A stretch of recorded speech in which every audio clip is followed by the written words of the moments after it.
Let's go. Hey everyone. Good morning, JD, Jair. Thank you so much for joining. Good morning. Good morning, guys. How you doing? Or almost afternoon, I guess. We're running a little behind schedule.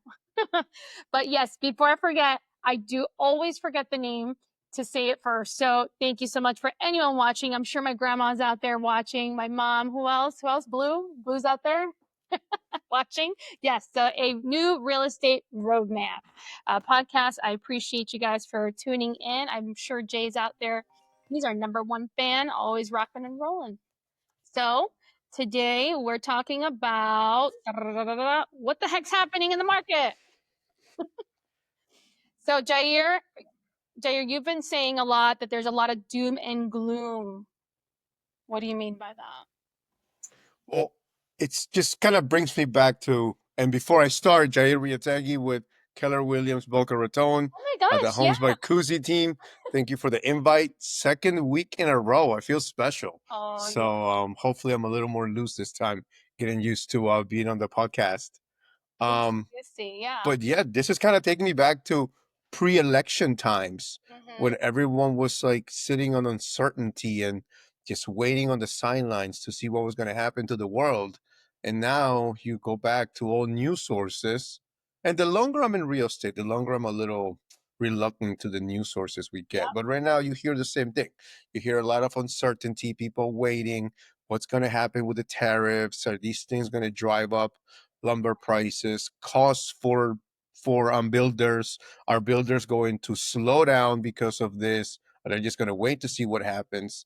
And on the other side, though, what people are not talking about and what we are not hearing enough of, interest rates are down.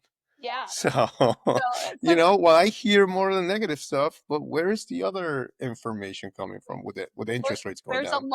there's a lot of moving parts everywhere you look.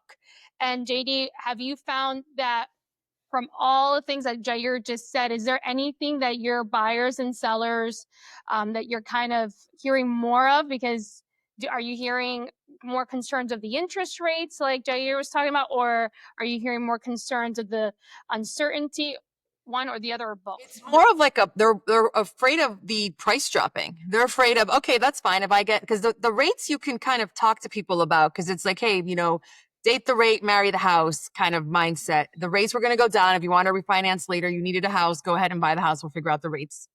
Obviously, you have to qualify, but it was almost like if you were just waiting for that 1% drop, they were still buying. But if they think property values are going to decrease, now they're a little bit more nervous because they're more hesitant to buy. Because now they're like, well, if I buy a house, is it going to go down in a year? What's happening? The whole pricing going up on like lumber and stuff, and you saying, oh, builders are going to stop. Well, does that mean that houses are more expensive because we needed that inventory that we're no longer going to have? Or does it just mean that everything's more expensive because it's more expensive to build? Well, when it comes to inventory, I mean, right now it's not like we're lacking inventory, right? We're at least in certain certain demographics, I guess you can say. In the condo world, I know we were just before we got on the air, we were talking about that condo world inventory is wild. Wild. So I guess it just depends on what you're looking for, and yes, your prerogative. Are you waiting? Are you trying to wait the game out right now of the prices of the property or the interest rate, or are you just holding off because the uncertainty of your job security? There's just so many factors. This morning I had a conversation with one of my buyers who he's like, you know what, I'm gonna just sit. I'm gonna sit and wait because I'm watching these prices drop. And I said to him, I said, I do like your approach of not being overly aggressive right now because you do have some time. If he purchases now, there's like a 5-month overlap to his lease, which he was willing to do if the property was just right. But I did mention to him, I said, as the interest rates are dropping, you're going to find yourself, along with many other buyers, jumping on the opportunity for these great deals. Whereas right now, you have the opportunity to leverage, right? Leverage the timing. So that's a conversation that I'm having with my buyers that are waiting for the interest rates and simultaneously trying to like time the market right with price point. And that definitely has to do with people and their timeline. Like, what is your timeline? What are we doing here? Are we talking about 3 years, 10 years? And can you withhold the storm? If Mhm. people bought 20 years ago and held through Oh, 2008, 2009, they're still up right now. So yep. even if you bought the top of the market 2020, 21, but let's talk in 2031 where you're still living at that house, Mhm. where are you? So what are your plans? Are you going to be here for 10 years? And Then it doesn't matter if it's 5 or 10,000 above or below right now. Let's talk about this in 10 years. Mhm. Now, I think that people who are smart, people that usually zig when others are sagging, can go on the market now and ask for one or more two things Mhm. depending on their needs. I just had a set of buyers and we needed a very particular school zone. And I tell you what, everything was flying off the shelves in that school zone. Everything that was good, Yeah. right? Well, So, but it was flying. I'm Multiple sure. offers above asking type of stuff. So Mhm. certain parts of Florida are definitely protected because of what they have to offer for families. Yeah. And I think that was a really good point too, where you mentioned is having the conversation as agents. Our job is to make sure we're asking the right questions. So the question is, hey, I understand you're kind of looking at waiting for the interest rate or you're waiting for the price drop, whatever, whichever you like, but let's talk about your end game. Are you trying to stay in this for over 10 years? Because if that's the case, there's no reason to be looking at XYZ. It's just not a factor right now that you're going to be, unless you're going to sell in 2 years, right? Are you selling in 2 years? Are you renting it out? What's your ultimate goal? So that's a really good conversation. Comparing it to renting, if we're talking first time homeowners, rents are high too. So do you want to pay $3,500 for somebody else's mortgage for the year? Like your property could depreciate by that amount that you're paying for the year if you would have just bought now and you're still owning something and are on your own terms and your own rules and your own timeline versus, hey, the landlord decides to sell. I got to find somewhere to go. Oh, that's the worst. So definitely, and then if you're buying and selling, well, if you're buying high, you're selling high. So who cares? Yeah. You're not timing the market at that point. The interest rate was the only thing that comes into play then. Oh, I got to sell my low rate interest rate home to buy at a higher interest rate. Yeah. But And, Oh, and sorry. I think we're seeing it. It's getting to the point now that the people that were holding on, that were waiting, oh, the baby was just born. Maybe we can keep them all two or all three in one room for the next couple of years. Well, that baby's two now. And now it's getting tight and now you can't wait anymore. So those people are making moves. And those are the ones that are benefiting right now because if they, depending on when they bought, they didn't work for that money. It's their equity working for them. So now put it to use into the next stepping stone in their house owning journey. Hmm. That's also a really good point. Just how people purchased then and have outgrown now that we're holding on to that low interest rate. It's the motive, right? It's the motive of that seller. And it's asking again the right questions. How do we get this seller who is just holding on to dear life with their little claws to this 2.5, this 2.875 interest rate, getting them out of that to then in the mindset of, okay, now I have to buy at a higher interest rate. I feel like that mindset too is a big shift for our sellers that are eventually buyers, right? That they're scaling up on their property or scaling down. That's a conversation piece, which actually leads me to the fact of there's a lot of educating right now in in our conversations with our buyers and sellers. Like we're always in the field of educating, but there's just a lot more variables that we have to like dive deeper in. Have you had any unique conversations with your buyers or sellers that are just like, okay, well, guys, hey, this is what's happening right now. Oh, here's one as I rattle off. I have a condo that I have listed, and my seller's like, Jen, what else could we possibly do to get this property off the market because it's an investment property. So obviously, time is money. So we went through everything. What have we done to market? What incentives have we provided for the buyers? And I came down to either we have to be patient or aggressively slash the price at this point, which is just not the case. And we're looking at other avenues of potentially marketing, but I thought that was interesting how the conversations have shifted as to we had time to now, okay, what else could we do? I use the description of if we're doing a downward trending arrow, you don't want to keep trying to chase it on the way down. You want to get in front of it. You want to get in front of that baby. It's like get in front of that downward trend if that's especially for condos, because I mean, let's go back to the stats. Let's go to numbers. Palm Beach County, we were looking at those chart master numbers. Yes. Palm Beach County for condos has like almost 12 months of inventory versus single family homes is still a stable market at only like 6 months of inventory. So it also depends what you're selling for you to realize that. And then the average prices are still climbing. So it's a very complex market, because usually you would expect, oh, it's a downward trending arrow. You gotta you gotta slash the prices, but then it's like, but the average prices are still trending up. So it's a little bit bizarre to say that. And it's because I think the condo world is kind of bringing down the single families when it comes to days on market. So the condos is check the inventory. And if you're 55 and over communities, those are struggling. Those are struggling, yeah. And it's struggling for some, right? But like everything else, you have some that are struggling and some that will see an opportunity on that. And if you're working with a real estate professional that has your needs in the front of everything, they will tell you, this is their budget. These are the units. This is what they owe. These are the minutes of the last 12 months.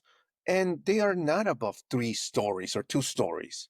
So your risks are really reduced, and you can take advantage of the fact that loom and gloom for all the condos, and you can probably, depending on your needs, if you're 55 and over and you're a boomer who's retiring nicely, you could catch a nice little condo and take advantage of the chaos at the moment, because you're educated, right? Yeah. Whereas for buyers, everyone, yes. Absolutely. For buyers, there's a lot of value in this timing. It's for the sellers. It's almost like that really nice looking condo is going to be the one that sells. All the ones that are a little bit more mediocre, the average ones, those are a lot of days on market. It's like you have to have that exceptional property priced at a value. Well, location, condition, price, and timing, right? So I was having that conversation with another buyer this morning too. She's like, "Oh, this house, it's been on the market for 45 days, something like that." She's like, "So obviously something's wrong." I said, "Well, actually, that's it's a misconception." I said, "That's you're thinking 2020 numbers, where a property typically was on the market for 4 days and it was gone. That's not the case anymore. We're looking on average above 45 days. I think it was 57 when I was looking at single families in Coral Springs. So, for example, it's just again mindset, right? Mindset shift, and being able to leverage that knowledge base, because if you know what your buyer's looking for, and you know what's trending and what's going on in that particular market, you can really get your buyer a fantastic deal. And that's just on the buyer's side. On the seller side, it's about getting, like JD said, getting in front of it. Because if you're as a seller, if you're unrealistic as to what the market is doing, then you're going to sit, and you have to be able to understand that it's not going to fly off the shelves. And that's a hard pill for some sellers that have to move versus. Yeah, it's asking yourself exactly, do I have to sell? If I really have to sell, then it's like, then listen to us, because we're telling you how you're going to get the most money, and it's by getting ahead of it. You want to try to test the market. You want to list high. You want to see if you can get more for it. And at the end of the day, if you have to sell, you're going to end up with less money in your pocket by doing so. I know. That's always you only get combo. one chance to make a first impression, right? Yeah. Oh, that's a great line. I'm gonna put that a bumper sticker for you. Like, you only get one chance to make a first impression on the market. It's definitely true. That first week on market is the most important week. So crucial. And why do you guys think it's the most important week? Well, first of all, that's when it legit hits everybody's inbox, right? Every buyer out there that's working with an agent or not working with an agent that has those saved alerts,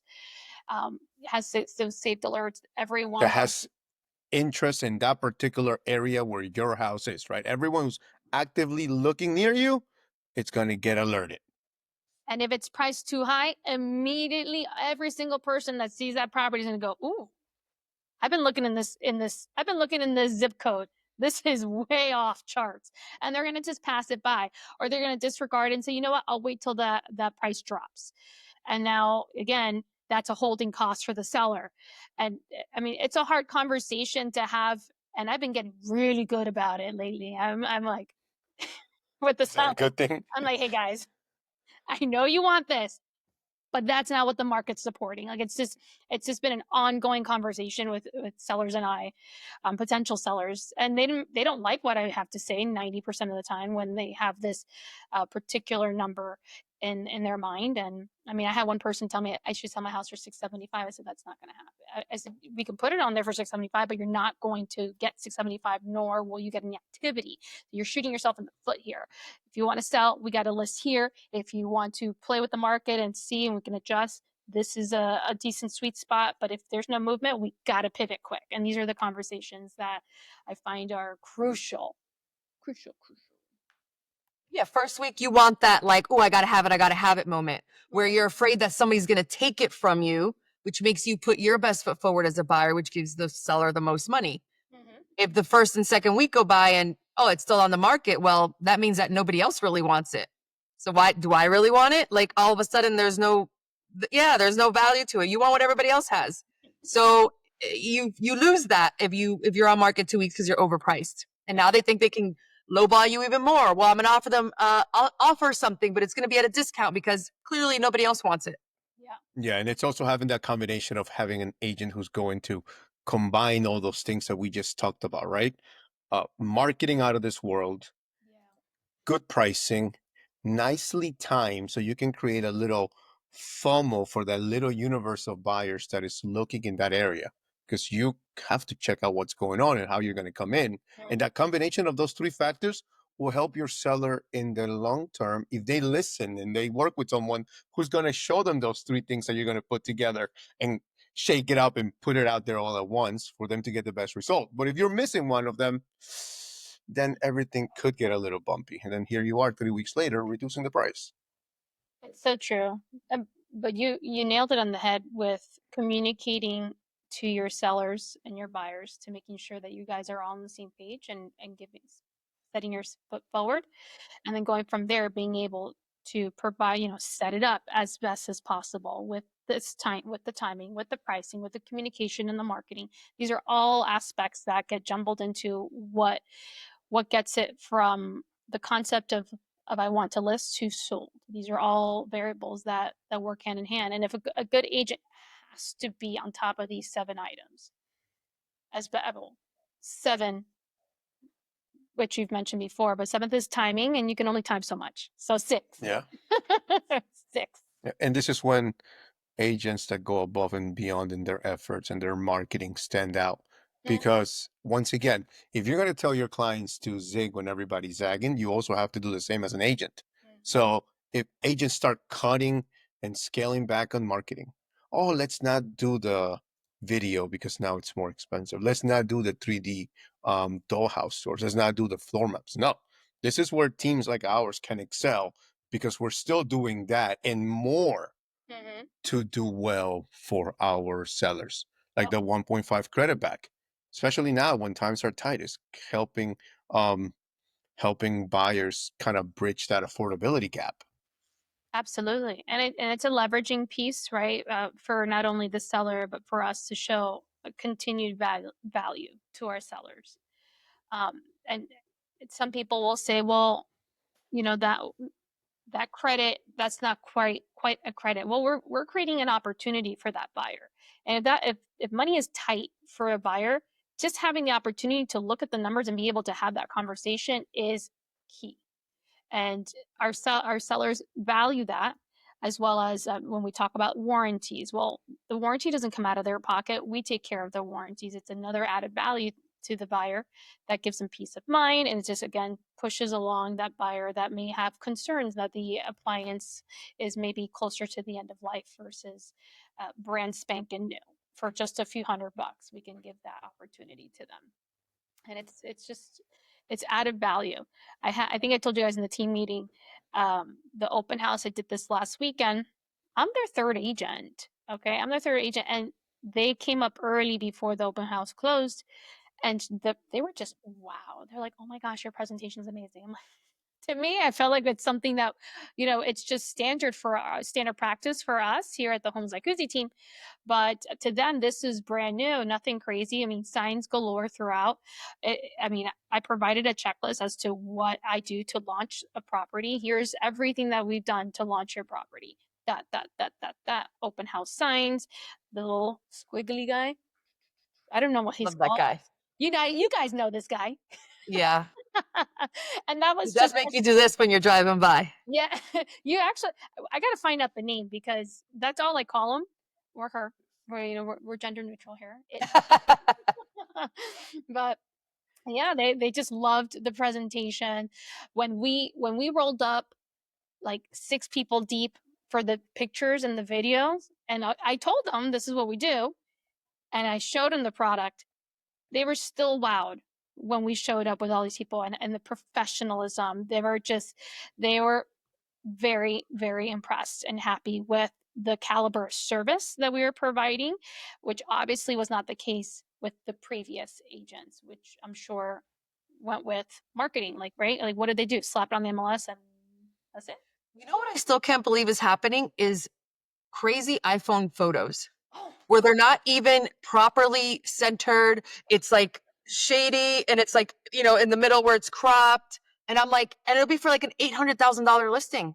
I saw one I'm this like, morning like this. The reason why I slapped my face, I saw one this morning like this, and with the hands? it was the hands in the mirror. I'm like, no, not the hands in the mirror. You could have angled it and at least got yourself. It's so bad. Like, I've had like a rental before where like an old client was like, hey, can you just like throw it up for rent and like do it with your phone? I don't, like we don't want to have to, because it's expensive to do the photos if it's like a rental that's not, so you end up making no money on the rental. But it was a past client and I was like, I'm not putting anything out there with my name on it with those photos. I'll pay for them. When you go to sell this place, I'll have photos for it already made. I said, it's okay if I'm taking a hit this time, but there's no way I'm putting this out there with just those photos. Mm-hmm. And that's kind of like the gift and the curse of our industry, right? So to that agent who takes the iPhone pics and who we see in the mirror reflection, to the agent who just slaps on the MLS and doesn't do much else, I thank you. Oh yeah. And I also curse at you. I thank you because it allows me to do better and stand out. But it also, I curse you because that's all a lot of consumers know. Hold on, isn't this how everybody does it? And then like in Jen's case, when she comes in, third agent, and shows a different world, they're like, oh wow, I didn't know this existed. You guys are going to have 4 agents of my house doing videos. You're going to do horizontal video, vertical video, and you're going to put it in every single social media, including YouTube and 4 different agents networks. Yeah, we're going to do that. They're like, oh wow, we didn't know that existed. That's why you want to be first love, second wife, third realtor, right? You said that to me. I laughed then, I laugh now, because it's so true. And they just see the value. I'm not gonna lie. At first, they were very hesitant to even just move forward with anyone. They're so over the process. And I came in. I was very honest with them. They wanted to have this, and I said, "You're not gonna get that. This is where I feel like you should be. This is potentially what your net will look like. Here are possible scenarios." I laid it out really well. And they respected that. It was a tough conversation for them to swallow, but they respected that. Again, third agent. So I can't speak for the previous people, what they said, what they didn't say, but clearly what they didn't say and how they behaved is a direct correlation of what's happening right now. And again, the market has been doing a little bit of a shift. So Sellers need honesty right now. I've had a seller that was like, just give it to me straight. I don't want to hear like, thank you so much for saying that, sir. I know, like they don't want that number that, oh, well, maybe because you're trying to capture the listing. They're to a point where they're like, tell me straight what I need to list at and what that's going to mean in my pocket. Because sometimes they also don't understand that. Like, well, you listed this, but you're going to walk with this. Yep. So, giving them that net number is very important. But we owe it to them to tell them exactly where we really think it's going to be instead of trying to inflate that number so that we win the listing, because then they end up with less. And I like numbers, but the last time I checked, it was like a 10 to 12% difference on what you end up selling for, whether you start at that price or whether you end up at that price with the price reduction. Yeah. So by inflating that price and giving them that number they want and not giving it to them straight, they could be losing out on 10, 12, 14%. Mm-hmm. So it's a big deal. On top of the holding costs. Right. So that's just, that's just sale price, not including their expenses for holding this listing near and dear, So it's important. Yeah, I like that. Give it to me straight. I like this seller. Give it to me straight. Yeah. How do January, what was your one-liner you had before, other than not the 1, 2, 3? What was the one that you had before that we're like, oh, we're gonna put it on a bumper sticker? it was Jair's thingy. I have a memory of a squirrel. I Something of forgot what I said. good thing this is recorded. And This is it was like a good one. This is why I said it had to be a bumper sticker, because I'll forget it. Well, we'll have to come back to this recording and make a damn bumper sticker. Yeah. But But I don't think we were recording when he said it. Oh shoot! No, we were. no, we were. We were. Oh, okay. Far enough in. No, I feel like it's just one of those things where lots of education, being on top of our game. We're a little late today because we thought we were going to be on this particular meeting called Chart Masters, because we are always trying to be on top of these stats and being able to tell a seller, like you said, hey, there's been a 10% discrepancy from listing price to sale price. That's important. That's important shit. And Chart Masters is one of the tools that KW, our branch, uses to be able for us to be able to provide the service and be that added value to that seller. So kudos to us, by the way, for staying on top of our game. And hopefully we don't miss the actual time of what Chart Masters is. I know. If it's 11 Pacific, that's 1 o'clock, right? It's 3 hours or 2 hours. I don't know. Oh my gosh. Let's see. Did we actually get an answer back on that? For any KW watching people? Oh, my listing agreement got signed. Yeah. Oh, tell us. Well, here we have an exclusive with Jair. Tell us about your. Well, soon we're gonna have a nice single family home, A-rated school district, walking distance to a high school, right near the new GL Homes project, walking distance to the library, walking distance to Chick-fil-A, near a new Whole Foods. It's a nice little house on the cul-de-sac corner. I think it's gonna show great. It should be ready to go on the market in probably 3-4 weeks. But it's definitely it's definitely something that a lot of people that want to be in this area are going to be able to afford. So I'm really looking forward to it. Another single family home for you, Jair? Yes, another single family. Yeah, home so for me. Jair's God's favorite, everybody. He doesn't get condo listings right now. He only gets single family listings. I do have condo listings. I do treat them like gold as everybody else, and we're trying to do the best we can for our sellers there. But it is a tough market. Whereas single family homes in Boca Raton with a nice lot size, I believe, are the sweet spot right now. With a low HOA that includes HBO and cable. Oh boy. Oh boy. I will say I just listed that one in Boca too, and I've gotten some good movement on it. Great school district, super low HOA, and it's done nicely. So overall, I have no reason to believe that it won't sell at a faster pace than obviously a condo. But yes, I'm excited for it. Is yours in Boca, like near Uptown Boca? Yeah, I'm gonna have two. Both of them are gonna be in Lions and Glades, Lions and 440. Yeah, Okay. Glades and Lions. Mine's on Lions and something. Boca Lago. That's the one I didn't go to for the video, right? Yeah, I missed Yeah, that that's one. the one we didn't go to. And then tomorrow, guy, I'm still working on the script. Tomorrow's the 13th. Still working on the script. Jay, you're not going tomorrow? Or you are? Or no, JD, you're not going tomorrow. I'm not going. I have a client coming into town. I have to show him property. I'll be there. I'll be there. I'm not gonna go Friday probably this week. Yeah, I can't do Friday content, but that's a fun listing. The lot is nice and big in Miramar. And the roof is only 3 years old, super well maintained. Really excited about that one. I'm really excited. But all these listings just goes to show that we have inventory, friends. We have inventory.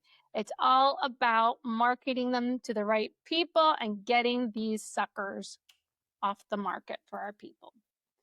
So if anybody has buyers, we got listings. We do.